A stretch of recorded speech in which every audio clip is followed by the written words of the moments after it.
Yo, what's going on, Dragon Ballers? Welcome back to another discussion video. Today, I want to discuss something that I feel like sometimes gets overlooked, kind of gets lumped into other playstyles, but might have a pretty profound impact on the meta, at least in modern DBS. Combo is becoming a lot more popular for strategy. It's doing a lot more things as, time goes on, sets release, and new combos are discovered, right? So I want to talk about combo in today's video. If you guys are new here, make sure to subscribe, hit that bell so you don't miss a video. And if you guys want to help support the channel and you're interested in buying any of the cards you see in today's video, or buying any TCG cards for that matter, make sure to use my link in the description to TCG Player. It does help out a lot. That being said, let's get started. All right, firstly, what is combo in a TCG? So a combo, as in many other video game platforms, would be X plus Y, and in TCGs specifically, it usually means opponent cries, right? So you basically assemble some sort of combo, whether it's 2-card combo, a 3-card combo, a combo you have to assemble over the course of a few turns, and it should result in you winning the game, or at least being put into a very, very favorable position. Now, I think this is where a lot of the disconnect in this discussion is going to come into play. When you're talking about combo coming from a Yu-Gi-Oh background like I come from, versus a combo in, let's say, a Magic the Gathering background, I honestly have no idea how a Pokemon player would consider combo. I really just don't know how a single combo in that game would work. But I imagine in Magic the Gathering, a combo would work a lot more similarly to how it works in DBS because of like the energy system and the lands and whatnot. But coming from Yu-Gi-Oh, like I come from before I started playing Dragon Ball, combo is it's a really big part of the game in Yu-Gi-Oh, but it also, for a lot of players, makes the game very, very degenerate because the combos you're assembling are in many ways meant to not allow your opponent to play the game, right? And that's the thing with Yu-Gi-Oh as a whole, like they're not having a resource system, not having a mana system. You're able to do a lot more degenerate things on a turn one as opposed to a DBS or a Magic the Gathering where you are in a lot of ways locked to the amount of energy you have on a given turn. Now don't get me wrong, Dragon Ball has a ton of free play, a lot of energy manipulation, which in the past has led to really degenerate aggressive things happening on super early turns, and a lot of the free play has led to a lot of degenerate combos happening in the late game. We'll kind of talk about that as we go through the video, but yeah, that's where I'm kind of coming from. I'm coming from the Yu-Gi-Oh perspective. I am kind of curious to know what Magic and Pokemon players think about combos, so definitely drop a comment down below with your different background and how combo has affected the games that you've played.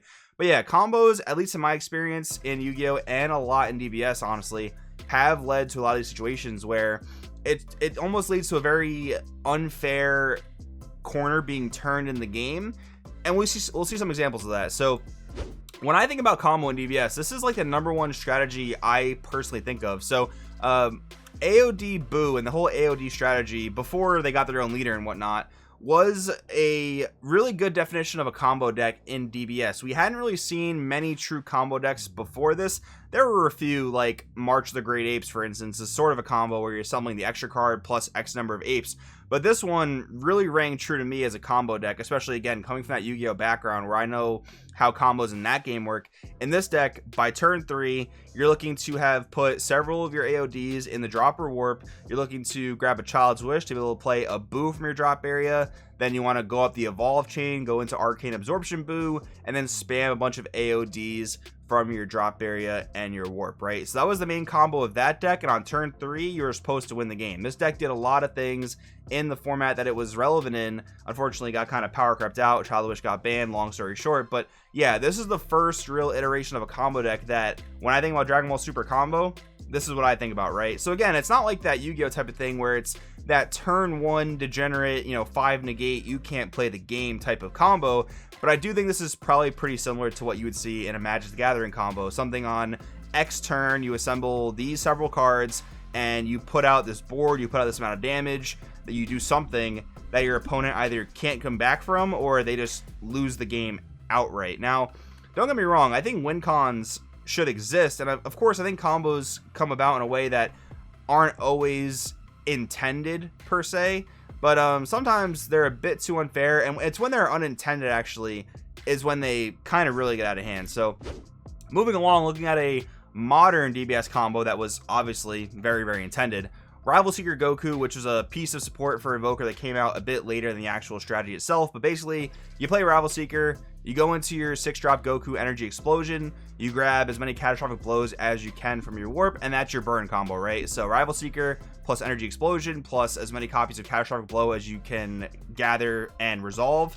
that's going to basically result in a very modern burn combo. Not the most popular thing in the meta, possibly one of the most annoying things in the meta for sure, at least in my personal opinion. I know a lot of players probably do share that sentiment, but yeah, so this is a modern example of a combo in DBS. Again, not super early on in the game. It is nice that it's turn 5. It is really nice too that a lot of decks have ways to interact with Rival Seeker. It's more so when the combo can't be interacted with that it becomes a lot more of a problem. So that kind of leads us into Cell Xeno, right? Cell Xeno in modern DBS, I think, is the #1 combo enabler, I would say. And don't get me wrong, as time has gone on, there are many more ways to interact with Cell Xeno. One, kind of like, you know, dealing with a board that your opponent's trying to put together in order to play Cell Xeno. That's a very valid way to do that. And two, you just have a lot more ways to deal with it during battle. There are a lot more negates and counterplays that do affect it, even though it is a deflect battle card. You have like Mutaito, you have Dirty Burst, for instance. If your opponent attacks incorrectly, you can use Violent Raise, and then this card can't swing. So there are ways to deal with it now, more so than ever, but it's a pretty degenerate combo enabler. So speaking of that, these are all the different decks that oftentimes play Cell Xeno, right? So I think the main one, when you look at a Cell Xeno combo deck, has to be Sin Shenron. Ever since they got Omega Shenron plus Nova Shenron, that's just a super easy 2-card combo, leads you right into Cell Xeno, and that's really how the Sin aggro deck, you know, lives and thrives, right? You want to go into Omega on 2 and then go into Nova and hopefully have the Cell Xeno in hand, or if you do it on turn 3, you could back that up with a Swift Retaliation Cooler. That's your pretty much, you know, in a lot of ways, auto endgame combo. Now, don't get me wrong, if you're up against a Mecha Frieza or another yellow deck or some other deck, again, that plays the cards I mentioned before that can deal with that combo, that's great, and that's why Sin Shenron doesn't necessarily, you know, overtake the meta. But I think from a new player perspective and an unequipped player perspective, this deck and this combo deck does really lead to some very unfun interactions. And that is one of like the negative downsides to combos, right? I think one of the plus sides to combos is, for the player using it at least, it's very fun to pull off, right? Like, you get that kind of RNG high, like, yes, I got the Cell Xeno, I got my pieces assembled, I get to do this really broken thing. But I honestly wonder, and I pose you guys this question, answer in the comments below, how strong do you think Sin aggro would be if Cell Xeno wasn't a card or somehow wasn't able to be used in this strategy, right? Like, is that combo really what this deck lives and dies by? I kind of think it is, to be honest. Mecha Frieza, another deck that can use Cell Xeno, doesn't always use Cell Xeno. Not every successful build of Mecha uses Cell Xeno, but you could put a build, you could put a board together pretty easily that's able to drop Cell Xeno. One of the problems with Mecha, as opposed to Sin Shenron playing Cell Xeno, is that Mecha has to put many more battle cards into play in order to add up to that 12 cost, and Mecha Frieza is susceptible to a lot more of that disruption because it needs to put more battle cards into play, and usually needs to do it over the course of a few turns. It's not really all in one turn. You can spam out 12 cost worth of battle cards like Sin can. And of course, a much more rogue deck, but a deck that's been actually seeing some tops recently, Green Gotenks. So 2 Grim Reapers, which for some reason this card does not have unique, which is kind of baffling, but yeah, 2 Grim Reapers over the course of 2 turns, or maybe on your turn 4, Grim Reaper, and then bam, you have your Cell Xeno combo, right? So these are all different combos that are trying to get you to the Cell Xeno, which again is why I think Cell Xeno is the biggest combo enabler in the game. Again, not the most broken thing in the game by any means. I think the game is actually in a very fair state of balance, but we're just talking about how combos are, you know, being implemented in Dragon Ball Super and kind of what we think about them, right? So moving along, a combo that we actually pretty much got saved from, that we just don't have to deal with now, is the Goku Awaken Power Hope of Universe 7 Victory Strike combo. Right now, I did a few videos talking about this. I did not think this combo was going to be the end all be all of the format if it were allowed to exist, but luckily Bandai took a preemptive hit route and decided to limit Hope of U7 to 1, which I was happy about. I think that's a really good limit, just to make this you know, this combo not had to be dealt with by the community.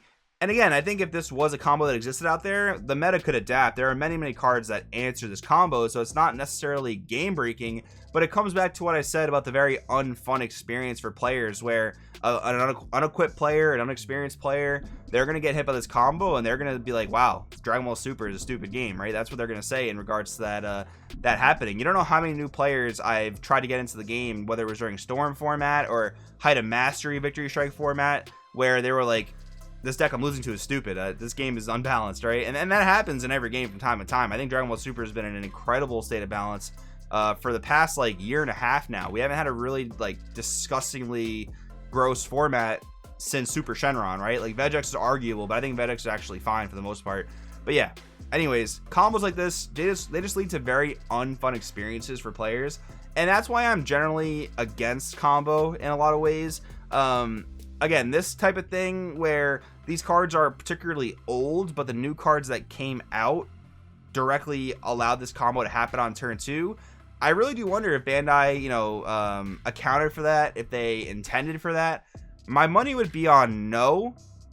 But I think if you're looking at, you know, Goku's lineage and cards like this, I think you should kind of be able to see where these things are going, right? And that comes in along the lines of, you know, who do you have testing your game, right? Like Magic the Gathering, from my understanding, has really high profile players testing their game. Dragon Ball Super, maybe not quite there yet. Hopefully that could be a thing that happens down the road. That'd be pretty cool. But yeah, just my thoughts on combo, guys. I'm really not a huge fan of it. I don't think it should not exist in any capacity. I think it should exist in some capacity, relatively small and minor.